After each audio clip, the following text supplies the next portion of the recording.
to you from Denver, Colorado, home of Remax World Headquarters. It's Adam Contos, CEO with Start With a Win. How you doing, producer Mark? I'm doing so good. So good. Is the new year treating you well? That's right. The new year is treating me fantastic. And I'm excited for our guest today. We got Ryan Estis on the podcast. Welcome, Ryan. Hey, thank you, Mark. Thank you, Adam. It's great to be with you both. Yeah, so Ryan, he's got more than 20 years of experience as a top-performing sales professional and leader, as the former chief strategy officer for the McCain World Group advertising agency. He spent 15 years helping companies connect with employees and customers, and just has a wealth of knowledge around so many things. So I'm glad that he's here to allow us to pick his brain and chat about, business, life, all sorts of great stuff. Ryan, it's so cool to have you here because, you do so much work, not just around, you were chief strategy officer working in sales and marketing and all this other stuff. But the reality is this is like a human world that we're in, and people are the foundation for our businesses. And your organization digs so deep into that in employee wellness. I want to dive into that today because that's a big part of what we see creating those successes for business. How about that? Well, I agree. Human connection is an important conversation, especially after what we've navigated for the last 18 to 24 months. So it's something that we focus on, and I think it's something a lot of our clients are focused on for good reason, too. You've done so much research. In fact, you have a web series about employee wellness, which is just amazing. So I encourage everybody to check out ryanestis.com and take a look at that. But I mean, let's dig into employee well-being here. So you mentioned a Deloitte report also. What's the foundation for all of this education you're creating? Well, let's get into some of the facts. So I think the foundation is based on a set of circumstances, even prior to the pandemic. I consider the pandemic a tipping point in employee wellness and well-being, because even prior to that, we were dealing with such a significant amount of change and transformation and disruption. And then you have this event, right? And so let's run down some of the facts. So 69% of people feel highly overworked, 61% of people feel lonely, 50% of people feel burned out, 80% of workers feel significantly more anxiety and stress pre-pandemic, 50% of people say that the crisis has hurt their mental health.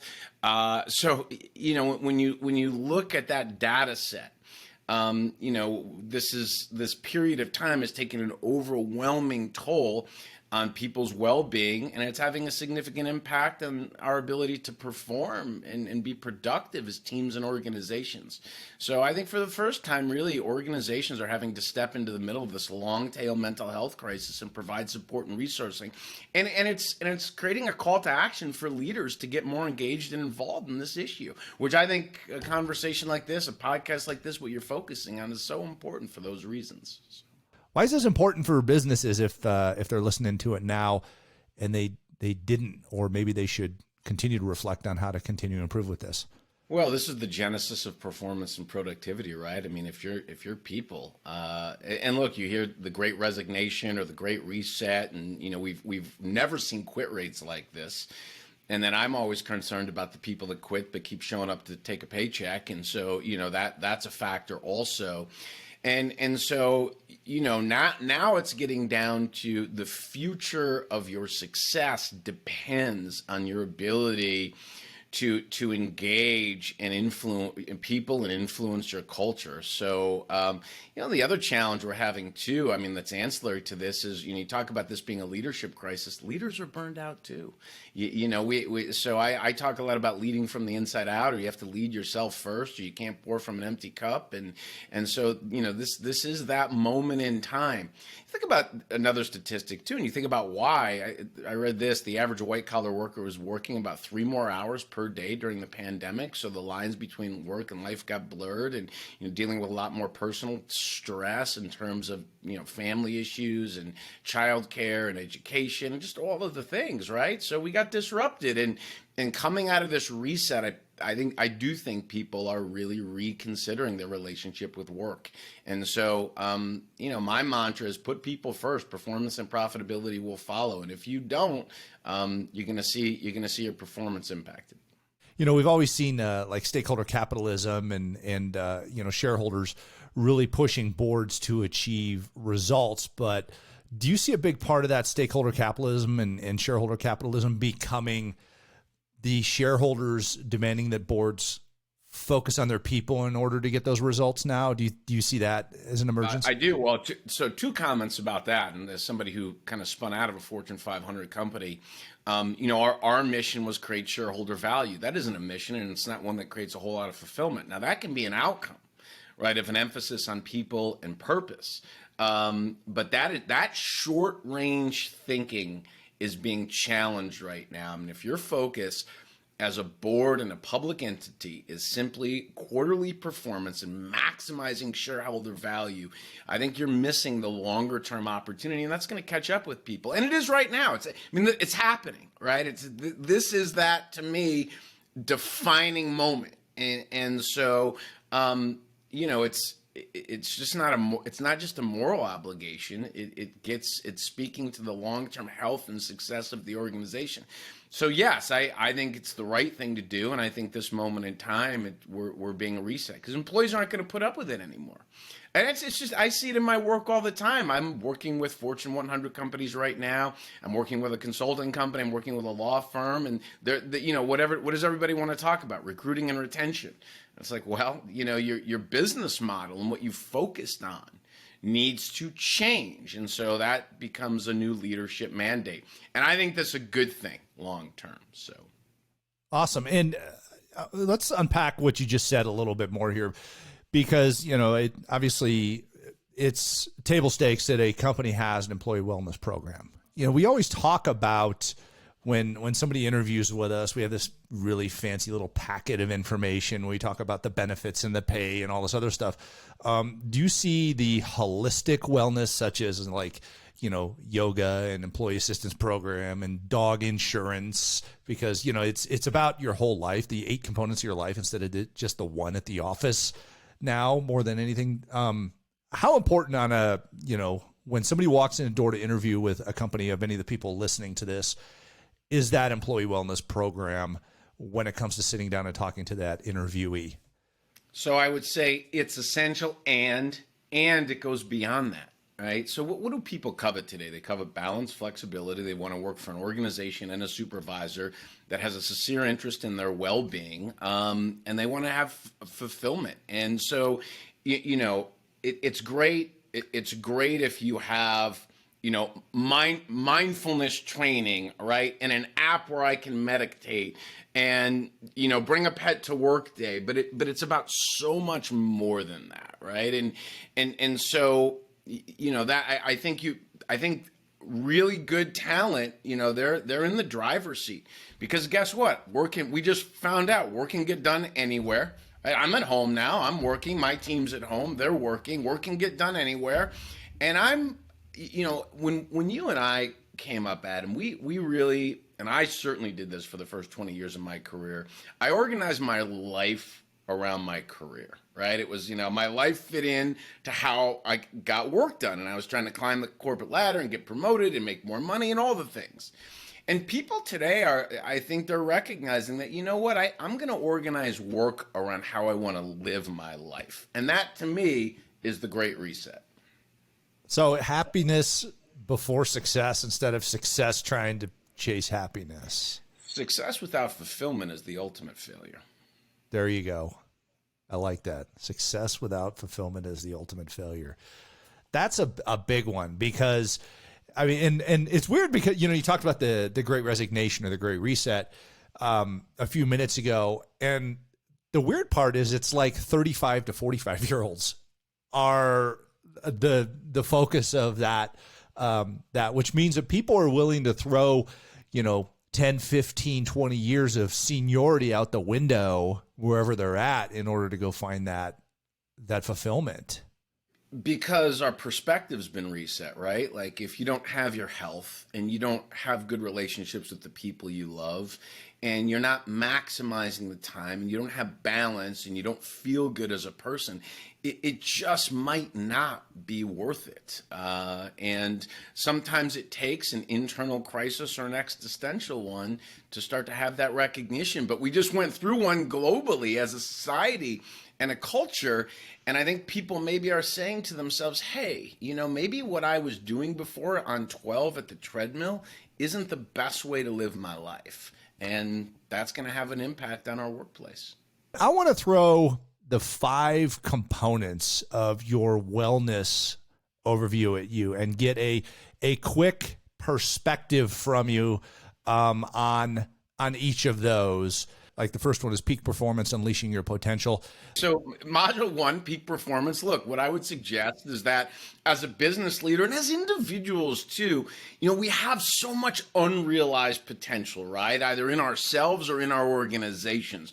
And that module really is about unleashing that potential both into your business and into the world at large to contribute in a significant way.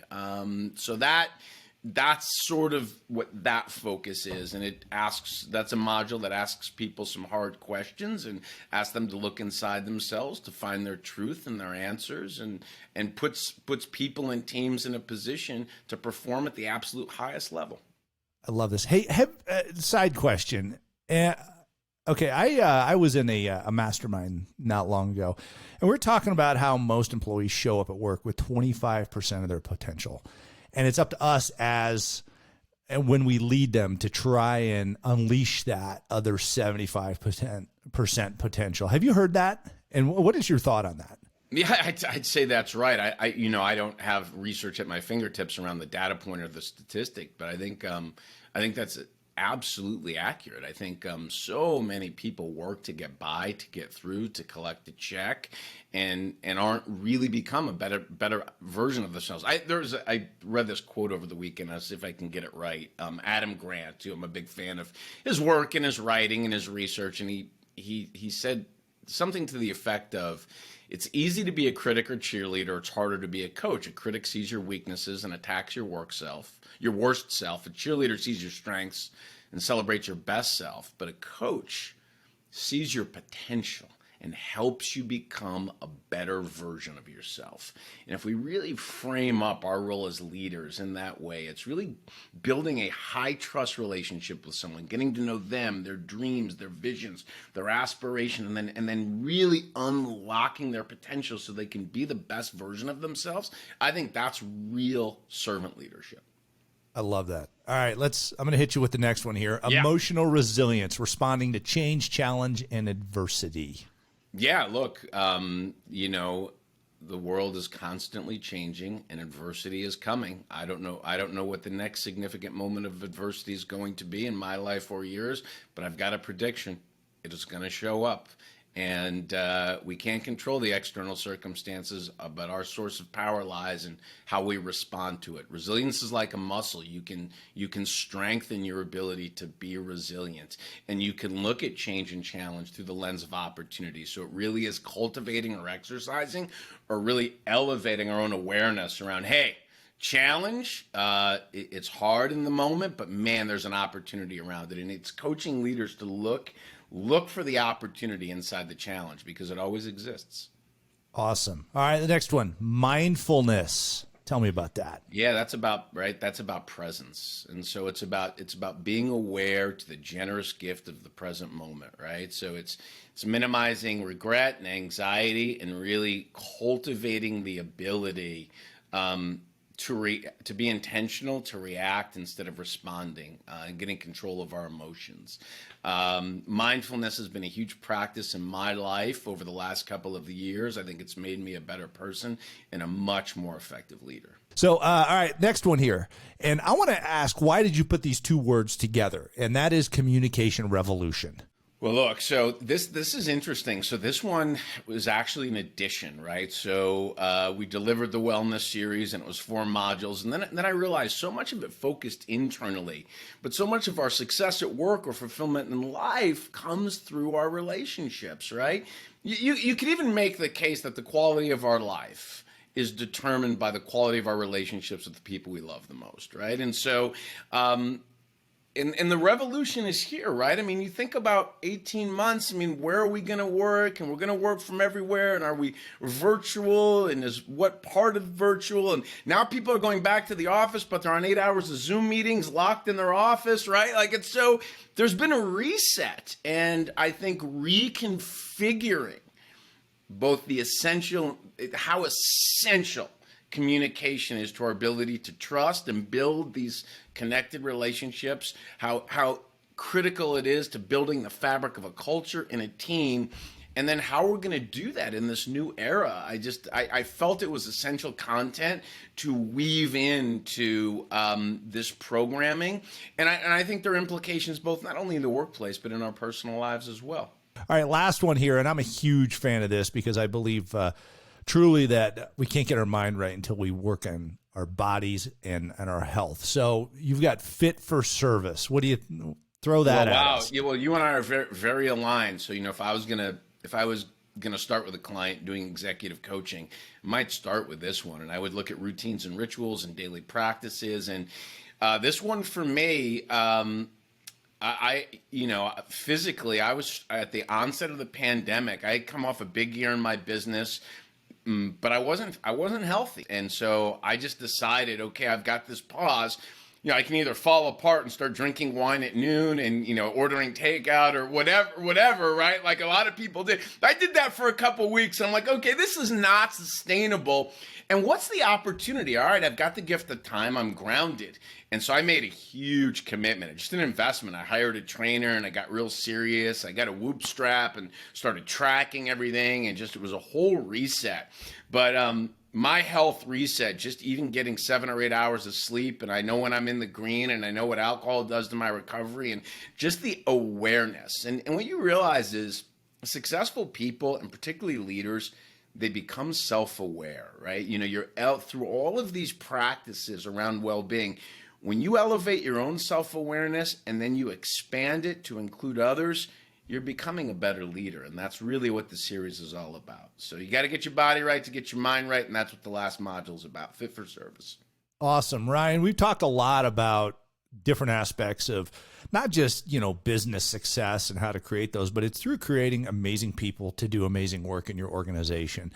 And it's just so powerful and so important.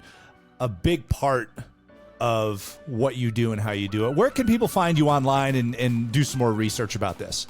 Check us out at ryanestis.com. That's the website. I'm an open networker. Hit me up on LinkedIn. Follow me on Instagram. And let's make 2022 the best year of our lives.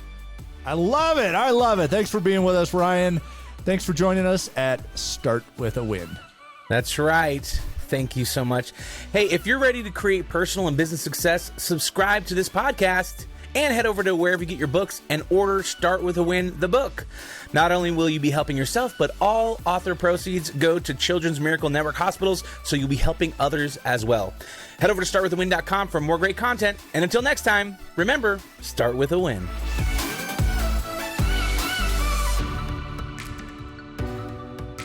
The other question I had for you is, if you had 3 books that you would recommend to somebody, like, oh man, these 3 books really impacted my life and, kind of put me on a trajectory for success. Like, what would those top 3 books be for you? Yeah, so through the books that have impacted my life the most, I think the first one literally changed the trajectory of my life was called Think and Grow Rich. Yeah. And it was I thank God it was suggested to me in my early 20s, and I was not headed in the right direction. And that book and The World's Greatest Salesman, I read both of them in a weekend at the suggestion of Jim Rohn, who's a legend. I went to one of his seminars. The seminar and those 2 books just shifted everything for me. Then I was gifted another book that I still think is so relevant today, and it's very related to our conversation. It's called The 4 Agreements. Don Miguel Ruiz, who's just a beautiful man and a philosopher, Toltec wisdom, and I think that book will hit you right in the heart and expand your perspective. And then if I was going to give a third, I would give a blank journal, and I would say this, and a pen. And I would say, you're the author of your own story, and you need to reflect on your experiences to evolve and elevate your own self-awareness. That would be the third one I would give away. Is get into the practice of recording and reflection and looking inside yourself. I like that. That's awesome. Well, hey, That's a great answer. isn't that good? That was good. Well, hey, awesome. Thanks so much for being on Start With a Win. And thank you for sticking around for the after party after the show. Make sure that you subscribe, click that thumbs up button and the little bell icon so you get notified next time an episode gets dropped. Until next time, we'll see you later.